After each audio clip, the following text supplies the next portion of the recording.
You've got suspension still to contend with this weekend for your team selection. What about players possibly coming back who've been out injured and anything that may have been picked up at Leeds? Well, disappointing for David Nugent, who just tweaked his medial ligament at Leeds, so he's not trained. He's had a scan, had a small little injection, which we hope will settle it down in a day or two to be assessed for Saturday. And the rest, we've had good news with people coming back in. Cyrus has trained every day this week, looking very good. Olsen also has come back in. Anya also, a couple of days training. Max Lowe not far away. Nick Blackman also, just half a day today. So slowly, we're getting everybody back. And I think what we've said is that, you know, after the Leicester game, we should, touching wood and all things being equal, have a full, fit squad to choose from. Going into, you know, kind of more of the second half of the season, but, you know, a tough February for us.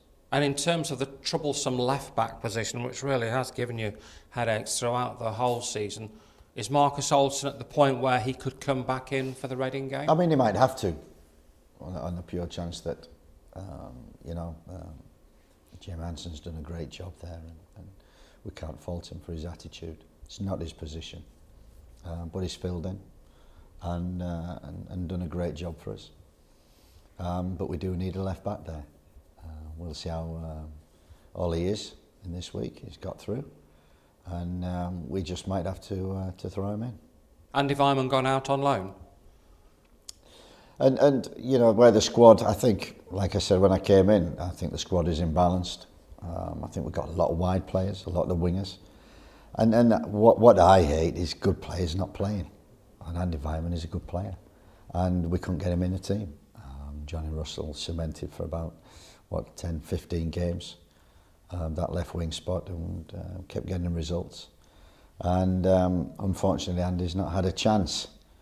And an opportunity came to free up a position for somebody else to fill in. We've taken it, allowed him to go to Wolves, and we wish him luck. As I say, disappointing for me that, and for him, that he didn't play enough games. But that just gives us less of a headache in the wide areas and more of an opportunity for other people. You mentioned Tom Ince, and that maybe the team's almost been over-reliant on Tom this season for his goals. Interesting talking to him earlier that he says he thrives on that sort of pressure that's put on him. Well, great, because we need him, so we'll put more pressure on him. Yeah, he's scoring the goals, and the kind of revival, you know, going forward especially. He's stood up being counted and got to the forefront, and he's delivering. And, you know, that's what we've said to all forwards: score and assist. He's doing his job. And we need a lot more goals if you're talking about, you know, what gets into the playoffs.